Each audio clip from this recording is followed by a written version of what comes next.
অতিষ্ঠ হৈ পৰিছে ৰাইজ। এবাৰ মমতাজ নামৰ এজন যুৱকৰ বিৰুদ্ধে উত্থাপন হৈছে গুৰুতৰ অভিযোগ যে মমতাজ প্ৰেংক নামৰ এটা চেনেলৰ জৰিয়তে এজন যুৱকে অসামাজিক ভংগিমা আৰু কিছু কাৰ্যকলাপ কৰে আৰু যাৰ বাবে এতিয়া অতিষ্ঠ হৈ পৰিছে ৰাইজ। আৰু এইদৰে অতিষ্ঠ হৈ পৰিছে আমি দেখুৱাইছো দৃশ্য। আৰু ইতিমধ্যে বজৰং দলে এজাহাৰ দাখিল কৰিছে বুলি জানিব পৰা গৈছে।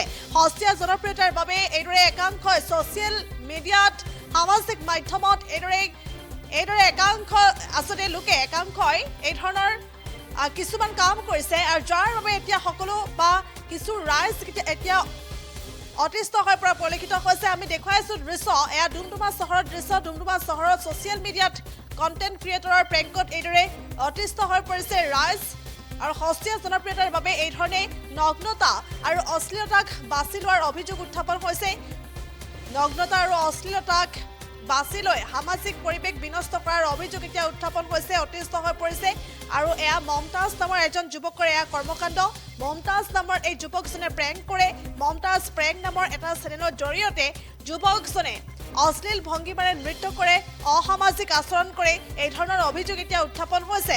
আৰু লগতে এই মমতাজ নামৰ এই যুৱকজনৰ এই ধৰণৰ কাৰ্যকলাপত এতিয়া ৰাইজ অতিষ্ঠ হৈ পৰিছে। সাধাৰণ ৰাইজৰ লগতে মহিলাসকল অতিষ্ঠ হৈ পৰিছে। আৰু লগতে ইয়াকে লৈ এতিয়া বজৰং দল জাঙুৰ খাই উঠিছে। বজৰং দলে এজাহাৰ দাখিল কৰিছে বুলিও জানিব পৰা গৈছে। এই ধৰণে আচলতে এই ধৰণৰ দেখিবলৈ পোৱা গৈছে দৃশ্য। এইদৰে সভ্য সমাজত এই ধৰণৰ দৃশ্য দেখিবলৈ পোৱা গৈছে। ডুমডুমা চহৰৰ এয়া দৃশ্য। আৰু এইদৰে মমতাজ নামৰ এজন যুৱকৰ বিৰুদ্ধে এই অভিযোগ উত্থাপন হৈছে যে মমতাজ নামৰ যুৱকজনে ৰাজহুৱা স্থানতে এইদৰে অশ্লীল গানত নৃত্য কৰে, সেই অভিযোগ উত্থাপন হৈছে। জ্যেষ্ঠজনৰ আগতো অশ্লীল প্ৰতিক্ৰিয়া কৰে, এই ধৰণে এতিয়া এই অভিযোগ উত্থাপন হৈছে। আৰু যাৰ বাবে এতিয়া ডুমডুমা আঞ্চলিক বজৰং দলে ডুমডুমা আৰক্ষী থানাত সেই যুৱকজনৰ বিৰুদ্ধে অৰ্থাৎ মমতাজ নামৰ যুৱকজনৰ বিৰুদ্ধে এজাহাৰ দাখিল কৰিছে বুলি জানিব পৰা গৈছে। আৰু যুৱকজনৰ বিৰুদ্ধে বিহিত ব্যৱস্থা গ্ৰহণৰ এতিয়া দাবী জনোৱা পৰিলক্ষিত হৈছে। পুনৰলৈ কৰিছোঁ, ডুমডুমা চহৰত এইদৰে এজন কণ্টেণ্ট ক্ৰিয়েটৰৰ প্ৰেংকত অতিষ্ঠ হৈ পৰিছে ৰাইজ। কণ্টেণ্ট ক্ৰিয়েটৰজনৰ নাম মমতাজ।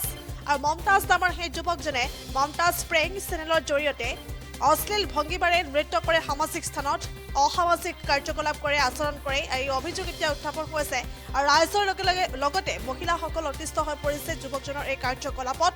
আৰু ইয়াকে লৈ এতিয়া বজৰং দল জাঙুৰ খাই উঠা পৰিলক্ষিত হৈছে। বজৰং দলে এতিয়া এজাহাৰ দাখিল কৰিছে আৰক্ষী থানাত। আৰু ইতিমধ্যে আৰক্ষীয়ে যুৱকজনৰ বিৰুদ্ধে বিহিত ব্যৱস্থা গ্ৰহণৰ এতিয়া দাবী জনোৱা পৰিলক্ষিত হৈছে। আৰু ডুমডুমা চহৰত এই ঘটনাই মুহূৰ্তত কিছু মন্তব্য আছে, সেই মন্তব্য আগবঢ়াইছে।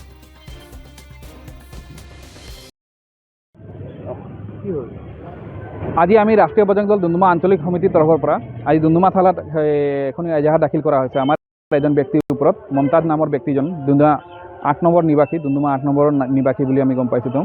তো এই কথাটো এনেকুৱা আছিলে যে ধৰি লওক ডুমডুমাৰ এটা সমাজ ব্যৱস্থা আছে, যি সমাজ ব্যৱস্থা আমি জ্যেষ্ঠজনক সন্মান কৰি আৰু জ্যেষ্ঠজনক সন্মান জনাই মেলি সদায় আমি চলি আছোঁ। আৰু সকলোৰে জাতি ধৰ্ম নিৰ্বিশেষে আমি ইয়াত বসবাস কৰি আছোঁ সদায় দিনৰ পৰা। আৰু সকলোৰে সন্মানৰ আমি কাটো, যাতে আমি যদি কিবা এটা বস্তু কৰিবলৈ গৈ আছোঁ তাত যাতে কাৰো যাতে সন্মান ব্যাঘাত নজন্মক, এইখিনি বস্তু আমি লক্ষ্য কৰি মেলি কাম কৰি আছিলোঁ। তো গতিকে ইয়াৰ মাজতে আমি দেখা পালোঁ যে মমতাজ বোলা ব্যক্তিজনে বিভিন্ন জেগাত মানে ৰাজহুৱা স্থানত গৈ মেলি অশ্লীলভাৱে নৃত্য কৰে, অশ্লীল গানত, আৰু অশ্লীল তাত মানে কিছুমান তেওঁ প্ৰতিক্ৰিয়া কৰে। তো গতিকে এইখিনি প্ৰতিক্ৰিয়া যেতিয়া কৰি থাকে বা অশ্লীল যেতিয়া তেওঁ নৃত্য কৰি থাকে, সেইখিনি সময়ত আমাৰ এই অঞ্চলৰ বাইদেউ ভণ্টি বা আমাৰ মহিলাসকলে তেওঁৰ ওচৰৰ পৰা পাৰ হৈ যাবলগীয়া হয়। সেইখিনি সময়ত যাতে আমি সেইখিনি বস্তু চাই মেলি আমাক অতিশয় মানে আমাৰ বেয়া লাগিছে। গতিকে এইখিনি বেয়া লাগিছে। আৰু লগতে আমাৰ তেওঁ এটা ভিডিঅ'ত আমি চাইছোঁ যে তেওঁ মানে কি বুলি কয়, ৰিক্সাৱালা বা ঠেলাৱালাৰ ওচৰলৈ যায় আৰু তেওঁৰ প্ৰাইভেট পাৰ্টলৈ টাচ কৰে আৰু তাৰপিছত ঘণ্টি বজোৱা, মানে যেনেকৈ মন্দিৰত এটা ঘণ্টি বাজে সেনেকৈ ঘণ্টি বাজিছে আৰু লগতে তেওঁ নমস্কাৰ কৰে সেইবোৰ। তো এইটো বস্তুটো তেওঁ কিহৰ ইংগিত দিব বিচাৰিছে? তো এইবিলাক বস্তুৰ কাৰণে আমি তেওঁক সকীয়াই দিব পাৰিছোঁ। তেওঁ যদি ভাবিছে যে আমি হিন্দু ধৰ্মৰ ওপৰত কিবা খেল কৰিব বিচাৰিছোঁ বুলি, কিন্তু এইটো কেতিয়াও আমি সহ্য নকৰোঁ। ৰাষ্ট্ৰীয় বজৰং দলে এইটো কেতিয়াও সহ্য নকৰোঁ, যেতিয়ালৈকে আমি ৰাষ্ট্ৰীয় বজৰং দল থিয় হৈ আছোঁ। তো গতিকে তেওঁৰ ওপৰত আমি আজি এজাহাৰ দাখিল কৰিছোঁ। আৰু আমাৰ ডুমডুমা থানাৰ ভাৰপ্ৰাপ্ত বিষয়াজনৰ ওপৰত আমাৰ পূৰ্ণ বিশ্বাস আছে যে তেওঁ এই বিষয়টোৰ ওপৰত তেওঁ বিশেষভাৱে তেওঁ মানে গুৰুত্ব দি মেলি আৰু তেওঁক এইখিনি বিষয়ত সোধ-পোছ কৰিবলৈ থানালৈ মাতিব আৰু তেওঁৰ ওপৰত বিশেষভাৱে প্ৰক্ৰিয়া তেওঁ ল'ব বুলি কিনে। আজি আমি ৰাষ্ট্ৰীয় বজৰং দল ডুমডুমা আঞ্চলিক সমিতিৰ তৰফৰ পৰা আজি ডুমডুমা থানাত এখন এজাহাৰ দাখিল কৰা হৈছে আমাৰ এজন ব্যক্তিৰ ওপৰত। মমতাজ নামৰ ব্যক্তিজন ডুমডুমা 8 নম্বৰ নিবাসী, ডুমডুমা 8 নম্বৰৰ নিবাসী বুলি আমি গম পাইছোঁ।